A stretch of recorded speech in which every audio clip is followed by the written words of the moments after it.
अस्सलाम वालेकुम। मेरा इसमें ग्रामी अल्फादी है और अगर आप ये प्रोग्राम देख रहे हैं तो आप हमारे चैनल सीरा इंटरनेशनल पर हैं और हम बुनियादी तौर पर आज एक नई सीरीज़ का आगाज़ कर रहे हैं और हम इस दीनियाती सीरीज़ में एक नए मौजू पर बात करेंगे जिसमें हम एक बहुत अहम मसले पर गुफ्तगू करेंगे जिसके बारे में हम अपने मुसलमान दोस्तों के साथ बहस करना चाहेंगे कि असल गुनाह का अकीदा क्या है।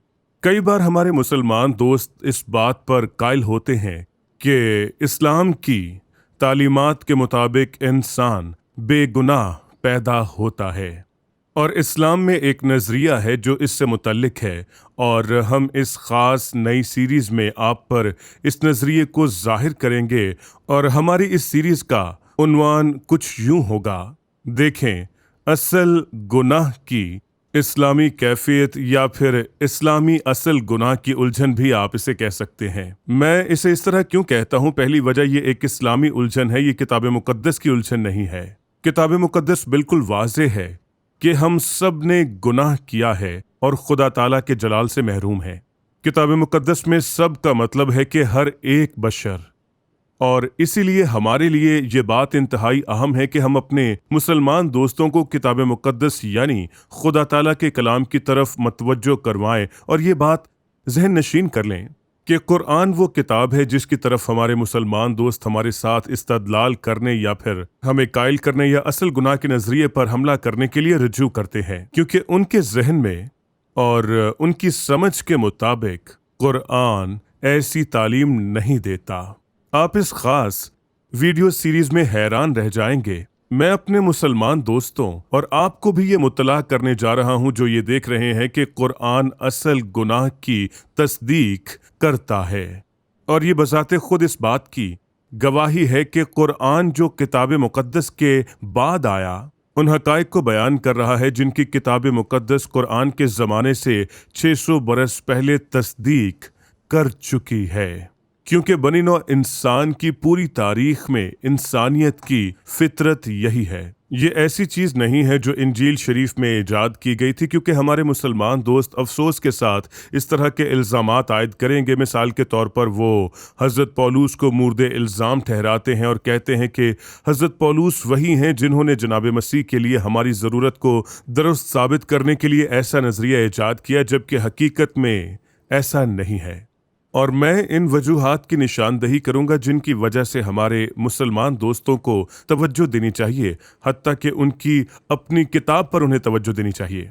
अब देखें, मैं वक्तन फ़वक्तन असल गुनाह के जवाज़ के लिए इस्लामी माखज़ का हवाला देता रहता हूँ, लेकिन मेरा ऐलान ये है कि इस्लामी माखज़ या ज़राए का हवाला देने का ये मतलब नहीं है कि मैं इस्लामी माखज़ की तौसीक कर रहा हूँ या फिर ये कि मैं ये दावा कर रहा हूँ कि कुरान या हदीस जैसे इस्लामी माखज़ इल्हामी ज़राए हैं। ऐसा बिल्कुल नहीं है, बल्कि मेरे नज़दीक मेरा ऐसा करने का मकसद ये है कि हमारे मुसलमान दोस्त मज़ीद सीखने के लिए किताब मुक़द्दस खुदा के सच्चे कलाम की तरफ आएँ, उनके अपने पहले से तस्दीक शुदा ज़राए से मुतल्लिक जो कि दरहकीकत किताब मुक़द्दस में से आए हैं। तो सिर्फ यही एक वजह है, लिहाजा मैं वाकई यकीन रखता हूँ कि आप इस मालूमात को अपने टूल बॉक्स में एक आला के तौर पर इस्तेमाल करेंगे। मैं आपको मरहलावार अमल करने की मशक नहीं दे रहा, मैं हमेशा इस पर जोर देना पसंद करता हूँ। मैं जानता हूँ ख़ास तौर पर कुछ लोग जो मगरबी दुनिया में मौजूद हैं फ़र्ज़ करते हैं कि बाज़ औक़ात अगर आप किसी वीडियो हिदायत या किताब की पैरवी करते हैं तो किसी न किसी तरह आपको मुसन्निफ़ या रावी की तरफ से दी गई तरतीब के मुताबिक उसकी पैरवी करनी पड़ती है, या इस मामले में हमारी वीडियो की पैरवी। और अगर आप कदम ब कदम इससे इन्हिराफ करते हैं या स्लाइड ब स्लाइड जो भी चीज़ हम आपके साथ शेयर कर रहे हैं, तो मैं आपसे ये कहना चाहूँगा कि आपकी तबलीगी खिदमत पुरतासीर नहीं होगी। मैं आपको बताना चाहता हूँ आपको अर्शे मुअल्ला से ताकत मिलेगी, इसका आपसे वादा किया गया है, और ये रूहुल कुद्स होगा, आपको मुझसे ताकत नहीं मिलेगी। मैं आपको सिर्फ रूहुल कुद्स के इल्हाम से, रूहुल कुद्स की रहनुमाई से सब बता रहा हूँ। खुदावंद ताला मेरी ज़ुबान की हिदायत करे और जो कुछ मैं आपके साथ शेयर कर रहा हूँ वो आपके लिए खुदा ताला की मर्जी साबित हो। और यहाँ मैं अपने मुसलमान दोस्तों से कहूँगा कि मेहरबानी करके वक्त निकालें, एकदम मुझ पर हमला आवर ना हो जाएं, मेरी तौहीन ना करने लगें और ये मत कहें कि मैं किसी चीज़ का दावा करने की कोशिश कर रहा हूँ या कुरान में से बातें बना रहा हूँ। ऐसा नहीं है। दर हकीकत मैं आपको मज़ीद इजाफी इस्लामी ज़राए दिखाकर अपने मुकदमे को मज़ीद मजबूत करने जा रहा हूँ जो मेरे दावे की तायद करते हैं। लिहाजा मैं यूँ करूँगा कि आपको किताब मुकद्दस में ले जाने से पहले आपके ज़राए यानी कुरान से शुरू करूँगा। तो ये सीरीज़ इस तरह चलेगी। आज मैं आपको एक तारुफ दूंगा और फिर आने वाले प्रोग्राम्स में हम असल गुनाह और उसके बारे में इस्लामी माखज़ क्या कह रहे हैं इस पर गुफ्तगू करते हुए चलेंगे, और फिर ये कि ये कैसे किताब मुकद्दस में पाई जाने वाली तालीमात की तस्दीक करता है कि हम सब गुनाह आलूद फितरत के साथ पैदा हुए हैं, और यूं फिर हम उनके साथ निजात के मंसूबे को शेयर करेंगे, और ये कि क्यों मसीह यस्सु का बेगुनाह होना अहम है। तो कुछ इस तरह से हमारा मंसूबा है जिस पर हम अमल पैरा होंगे।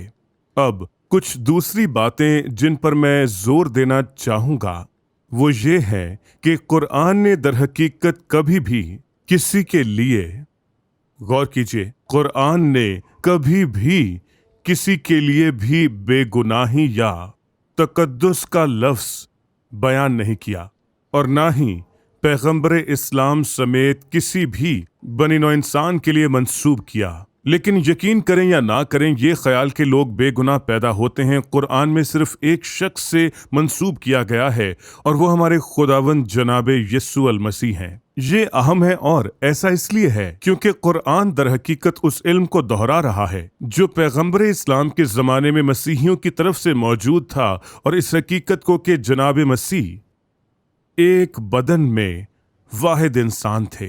अब मैं एक कदम पीछे हटकर कहना चाहूँगा, मैं ये नहीं कह रहा कि जनाब मसीह एक बशर हैं। जनाब मसीह मुजस्सम खुदा हैं, ठीक है, जो इंसान बनकर इस दुनिया में आए और उन्होंने खादिम की सूरत इख्तियार की। किताब मुकद्दस हमें यही सिखाती है कि वो कलमा है जो इंसानी रूप में जाहिर हुए। हत्ता कि कुरान तस्लीम करता है कि वो खुदा ताला का कलमा है जो बीबी मरियम के बतन मुबारक के जरिए तशरीफ लाए और एक बशर के तौर पर माबूस हुए, जिन्हें जनाब यस्सु अल मसीह कहा जाता है। ये अहम हकाइक हैं जिन पर हमें बार बार जोर देना पड़ता है। लिहाजा बदन में हमारे खुदावंद ताला ने एक मकसद के तहत एक इंसान की सूरत इख्तियार की। क्यों? ताकि हम में से एक या हमारी मानंद बने। लेकिन सबसे अहम बात, उन्होंने ये सब कुछ इसलिए किया ताकि वो बगैर किसी ऐब, बगैर गुनाह के कामिल कुर्बानी के तौर पर सलीब तक जा सकें, ताकि उनका कीमती लहू जिसमें गुनाह नहीं है हमारे गुनाहों को धोए, हमें निजात पाने के लिए तैयार करे। अगर हम जनाब मसीह पर और उनकी कुर्बानी पर यकीन रखते हैं, ये ईमान से है, फजल से, अमाल से नहीं, बल्कि ईमान से हम निजात पाते हैं। ये हमारे कामों से नहीं बल्कि जनाब मसीह की लासानी कुर्बानी से है। लिहाजा हमें वाकई इन हकाइक पर तवज्जो देने की ज़रूरत है। ये अहम हकाइक और ये अबदी हकाइक, और ये कोई ऐसी चीज़ नहीं जो मैं आपके साथ किसी आम किताब का मुताला करके शेयर कर रहा हूँ। नहीं, ये वो चीज़ है जो खुदा ताला का कलाम मुझे और दूसरों को सिखा रहा है। अगर इसमें किसी किताब का अमल दखल है तो वो खुदा ताला का कलाम है। ये ऐसे ही किसी की लिखी हुई किताब नहीं कि मैंने सोचा कि बड़ा अच्छा आइडिया है कि मैं आपके साथ शेयर करूँ। लिहाजा हमें इन हकाइक पर गहरी तवज्जो देने की ज़रूरत है, क्योंकि मेरे मुसलमान दोस्तों, ये आपकी अब्दी ज़िंदगी है जिसके बारे में हम बात कर रहे हैं।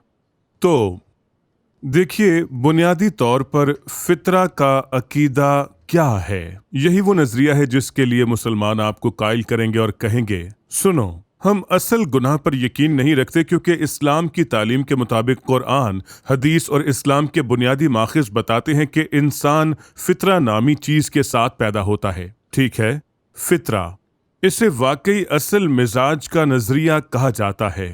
ये असल गुनाह के नजरिए के खिलाफ एक दलील है। अब ये असल मिजाज का नजरिया क्या है? इसके मुताबिक इंसान पाकीज़गी की हालत में पैदा होता है। पाकीज़गी किससे? गुनाह से।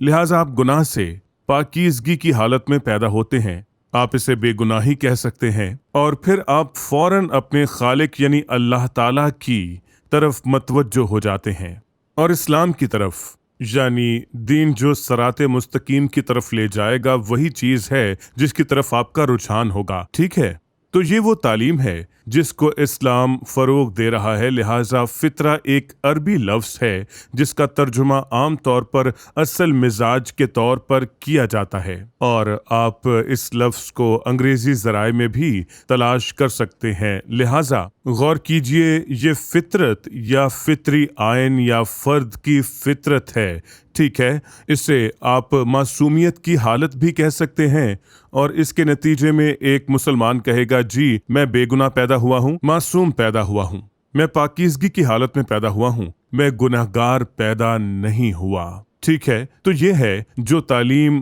وہ دیتے ہیں۔ اب یہ اسلام کی تعلیم کے مطابق توحید کے اس نظریے کی بنیاد بھی ہے، کیونکہ دیکھیں خیال یہ ہے کہ یہ خصوصیت کا نظریہ آپ کو واحد حقیقی خدا تعالیٰ کی طرف متوجہ کراتا ہے، لہٰذا یوں آپ قدرتی طور پر اللہ اور اسلام کی طرف متوجہ پیدا ہوتے ہیں۔ اس نظریے کے پیچھے یہی معنی ہے۔ میں اس سیریز کے ذریعے آپ کو یہ دکھاؤں گا کہ اگر یہ سچ ہے تو پیغمبر اسلام اس امتحان میں بری طرح ناکام ہو گئے ہیں، کیونکہ بانی اسلام اور دین اسلام کے پیغام میں اس بات کی رتی برابر بھی نشانی نہیں تھی کہ پیغمبر اسلام اپنے خالق خدا یعنی اللہ کی طرف متوجہ تھے، وہ خالق جس نے انہیں پیغمبر اسلام بنا کر بھیجا۔ لہٰذا میں کبھی کبھی آپ کو یہ بتانے کے لیے اسلامی ذرائع استعمال کروں گا کہ آپ کو ایک مسلمان کے طور پر جو کچھ بتایا جاتا ہے وہ ایک الگ چیز ہے، لیکن آپ کے اپنے ذرائع میں حقیقت اس سے بالکل مختلف ہے۔ اور مجھے امید ہے کہ آپ تحمل کا مظاہرہ کریں گے، گہری سانس لیں اور یہ پروگرام دیکھتے ہوئے چائے یا کافی پئیں، کیونکہ یہ آپ کی آنکھوں پر سے پٹی اتارے گا، یہ آپ کو احساس دلائے گا کہ ہم یہاں آپ کی ابدی نجات کے موضوع پر بات کر رہے ہیں۔ آپ کی حیات ابدی ہمارا موضوع بحث ہوگی، تو اس سیریز کو بڑی سنجیدگی سے لیں۔ اگر مجھ پر حملہ کرنا چاہتے ہیں تو ضرور، لیکن ایک دن آپ ایک قاضی، ایک الہی حاکم عدالت کے سامنے ہوں گے، اور وہ حاکم عدالت کون ہوگا؟ ہمارے خداوند جناب یسوع المسیح۔ اور دیکھیں کتاب مقدس کہتی ہے کہ خداوند جناب یسوع المسیح نے اپنی قدرت سے، اپنے اختیار سے اور دیکھیں اپنی مرضی سے خود جناب مسیح نے یہ فیصلہ کیا کہ وہ انسان کی صورت میں اس دنیا میں آئیں گے اور وہ ایک خادم کی صورت اختیار کریں گے، اور انہوں نے خود فیصلہ کیا کہ وہ صلیب پر اپنی جان دیں گے تاکہ آپ کو اور مجھے نجات کا موقع ملے۔ اور پھر انجیل شریف میں فلپیوں باب 2 آیات 5 سے 11 میں یہ فرمان ہے کہ باپ کے ساتھ اس کی وفاداری کے نتیجے میں وہ سرفراز ہوا، اس کی تمجید ہوئی کہ ایک دن ہر زبان اقرار کرے گی کہ جناب یسوع المسیح خداوند ہے، لیکن اس سے پہلے ہر ایک گھٹنا اس کے حضور جھکے گا، خواہ آسمانیوں کا، خواہ زمینیوں کا، اور خواہ ان کا جو زمین کے نیچے ہیں۔ ہر کوئی جناب مسیح کے سامنے جھکے گا اور اقرار کرے گا کہ وہ خدا باپ کے جلال سے خداوند ہیں۔ اس میں آپ بھی شامل ہیں میرے مسلمان دوستو۔ آپ چاہیں تو جناب مسیح کی نفی کر سکتے ہیں، لیکن ایک دن وہ آپ کے سامنے الہی قاضی کے طور پر کھڑے ہوں گے، تب آپ ان کے سامنے سجدہ ریز ہوں گے، چاہے آپ پسند کریں یا نہ کریں، اور آپ انہیں اپنا مالک تسلیم کریں گے، چاہے آپ پسند کریں یا پھر نہ کریں۔ تو میں آپ کو دعوت دیتا ہوں کہ آپ اس دنیا میں انہیں اپنے خداوند اور نجات دہندہ کے طور پر قبول کریں، بجائے کہ وقت آخر میں انہیں خداوند اور الہی حاکم عدالت تسلیم کرنے کے۔ یقیناً انتخاب آپ کا ہے، کیونکہ کوئی بھی آپ کو کچھ ایسا کرنے پر مجبور نہیں کرے گا۔ مجھے اچھا لگتا ہے جب مسلمان کہتے ہیں کہ او آپ مجھے مسیحی بنانے کی کوشش کر رہے ہیں۔ دیکھیں میں کسی کو بھی مسیحی بنانے کی طاقت نہیں رکھتا، یہ خدا تعالیٰ کی قدرت ہے جو آپ کے دل اور دماغ کو تبدیل کر دے گی تاکہ آپ اس کے طالب ہو سکیں۔ تو اس سے مجھے پتہ چلتا ہے کہ اگر آپ مجھ سے ڈرتے ہیں کہ میں آپ کو بدل دوں گا تو آپ کسی ٹھوس بنیاد پر نہیں کھڑے، کیونکہ ایسا لگتا ہے کہ آپ جس خدا کی عبادت کرتے ہیں وہ بہت کمزور ہے جو آپ کو محفوظ نہیں رکھ سکتا۔ لیکن میرے خدا تعالیٰ فرماتے ہیں کہ میری بھیڑیں میری آواز جانتی ہیں اور ان کو میرے ہاتھ سے کوئی چھین نہیں سکتا۔ یہ ہے میرے خدا تعالیٰ، وہ بہت طاقتور خدا ہیں، وہ مجھے اپنے ہاتھ میں اٹھائیں گے اور کوئی مجھے ان کے ہاتھ سے چھین نہیں سکے گا۔ یعنی آپ کا خدا آپ سے کہتا ہے کہ تم اپنے حال پر ہو، اگر تم الفاظی سے بات کرو گے تو وہ تمہیں مسیحی بنا دے گا، اس سے بچو۔ اور یہ واقعی ایک بہت افسوسناک حالت ہے، اور میں ایسا کہہ رہا ہوں کیونکہ میں ہر وقت ایسا سنتا ہوں جہاں کہیں بھی جاتا ہوں۔ مسیحی کہتے ہیں کہ مسلمان دوست ہم سے گریز کرتے ہیں کیونکہ ان کو لگتا ہے کہ ہم ان کو مسیحی بنانا چاہتے ہیں۔ ایک لمحے کے لیے اس پر سوچیں کہ آپ کس خدا کی پیروی کر رہے ہیں جو آپ کو آپ کی اپنی روحانی تحریر سے بھی نہیں بچا سکتا۔ तो ये मुझे बताता है कि आप ठोस बुनियाद पर नहीं खड़े हैं। इस बात को बड़ी संजीदगी से लीजिएगा। ये बहुत ही अहम मौजू है क्योंकि हम चाहते हैं कि सब जान लें कि हम एक सादा मौजू पर बात नहीं कर रहे, हम एक बहुत ही अहम बुनियादी मौजू के साथ निमट रहे हैं कि जनाब मसीह के पैरोकारों के तौर पर जो भी हम जानते हैं वो सब इस पर कायम है। मैं आज मसीह का पैरोकार हूं क्योंकि एक दिन मैंने इस हकीकत को कबूल कर लिया था कि मैं एक गुनहगार हूं और मुझे निजात दहिंदा की जरूरत है, और मेरे तमाम नेक अमाल गंदे चीथड़ों की तरह हैं, किताब मुकद्दस ये फरमाती है। और इसके नतीजे में मुझे इसकी कोई उम्मीद नहीं है कि मैं अपने गंदे चीथड़ों यानी नेक अमाल के साथ आदिल और मुकद्दस खुदा ताला के सामने खड़ा हो पाऊंगा और उसे कायल कर पाऊंगा कि मैं उसके हुजूर खड़ा होने के लायक हूँ। किताब मुकद्दस यही सिखाती है और यही मेरी आपको दावत है। बहरहाल खुद पैगम्बर इस्लाम ने इस ख्याल की तस्दीक की है कि हर शख्स फितरा की हालत में पैदा होता है, और मैं आपको ये हदीस दिखाता चलूं। ये बहुत सी अहादीस में से एक है, लेकिन मैं आपको एक मिसाल दिखाना चाहता हूं। तो हदीस यूं बयान की गई है, पैगम्बर इस्लाम का कहना है कि कोई भी पैदा नहीं होता सिवाय अंदरूनी फितरत के, यानी आपके अंदर पाकीज़गी की फितरत होती है और आपका रुझान खास माबूद और खास बुलावे पर होता है। माबूद अल्लाह ताला है और बुलावा है दीन इस्लाम। फिर उसके वालिदैन उसे यहूदी, नसरानी या मजूसी बना लेते हैं। कितनी दिलचस्प बात है, गौर करें। पैगम्बर इस्लाम की हदीस इस बात की तस्दीक कर रही है कि वालिदैन खुदा ताला पर गालिब आ सकते हैं और लोगों को अल्लाह ताला के हाथ से छीन सकते हैं। अब इसका मुआजना उससे करें जो मैंने अभी आपके साथ इंजील शरीफ बमुताबिक हज़रत यूहन्ना बाब 10 आयात 26 से 30 में से शेयर किया है। जनाब मसीह ने फरमाया कि कोई मेरे पैरोकारों को मेरे हाथ से छीन नहीं सकता, और जिस तरह कोई उन्हें खुदा ताला के हाथ से छीन नहीं सकता, लिहाजा वो हज़रत यूहन्ना की इंजील 10:30 में फरमाते हैं, मैं और बाप एक हैं। देखें, यही वजह है कि हम एक खुदा ताला पर यकीन रखते हैं, वाहिद फिल तस्लीस खुदा, जिसने अपने आप को 3 अलग अलग अकाइयों में जाहिर किया। जनाब मसीह यहाँ बाप की जात की बात कर रहे हैं। यहूदी समझ गए थे कि वो क्या फरमा रहे थे। उन्हें संसार करने के लिए पत्थर उठाए गए। क्यों? क्योंकि उन्होंने खुद को खुदावंद कहा और दावा किया कि वो खुदा बाप के बराबर हैं। जब उन्होंने सहीफाए हजरत यसाया बाब 43 आयत 10 से 12 का हवाला दिया कि कोई नहीं जो मेरे लोगों को मेरे हाथ से आकर छीन कर ले जा सके। अब आपने देखा कि यहूदी इस बात को समझ गए थे, वो जनाब मसीह की बात को समझ गए थे। अब उनका जनाब मसीह को रद्द करने का मतलब ये नहीं था कि वो दुरुस्त थे। मैं बस बता रहा हूं कि वो समझ गए थे कि जनाब मसीह का मतलब क्या है। देखें, इसलिए कि एक दिन मैं तस्लीम करूं कि मुझे निजात दहिंदा के तौर पर जनाब मसीह की जरूरत है।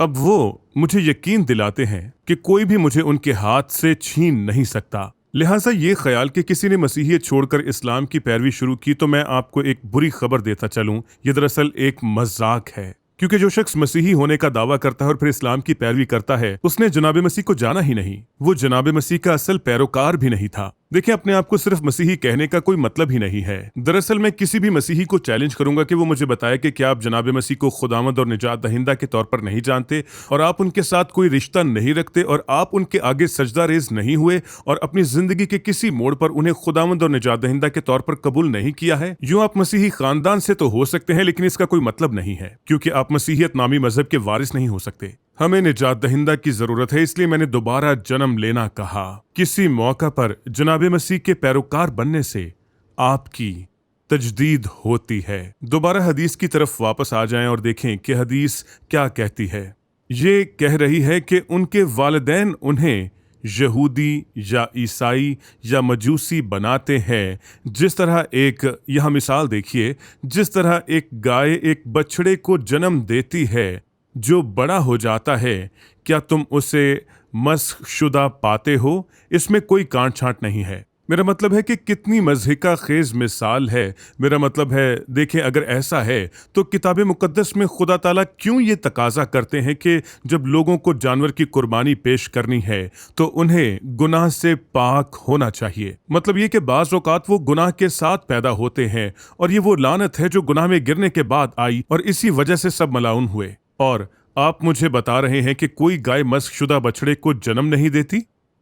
अब अगर ये मामला है तो यहाँ पर एक साइंसी मसला दरपेश है। किसी दिन हम इस पर बात करते हुए इन साइंसी मसाइल से भी निपटेंगे जो कभी कभी इस तरह इस्तेमाल होते हैं जैसे ये इस बात का सबूत है कि इस्लाम हक सच फरमा रहा है। मेरा मतलब है कि ये एक हदीस है जिसके इस्तेमाल से आपको गुरेज करना चाहिए अगर आप हालत फितरा का मुकद्दमा साबित करना चाहते हैं। लिहाजा मैं इस तारुफी किस्त को इस सवाल पर इख्तिताम पजीर कर रहा हूं कि अगर तमाम मुसलमान बेगुनाह पैदा हुए हैं या फितरा की हालत में, पाकीज़गी की हालत में, बुनियादी तौर पर असली मिजाज की हालत में पैदा हुए हैं, तो फिर ऐसा क्यों है कि कुरान में सिर्फ जनाब मसीह की बेगुनाही की निशानदही की गई है? और फिर ऐसा क्यों है कि जनाब मसीह की बेगुनाही कुरान में उनकी कहानी के बारे में तालीम का मरकज़ है? ऐसा क्यों है कि खुद पैगंबर इस्लाम की पाकीज़गी की हालत में पैदा होने का जिक्र नहीं किया गया, या वो दीन इस्लाम के नबी की हैसियत से बेगुनाह थे, आखिरी नबी जो बनी नौ इंसान के लिए भेजे गए थे?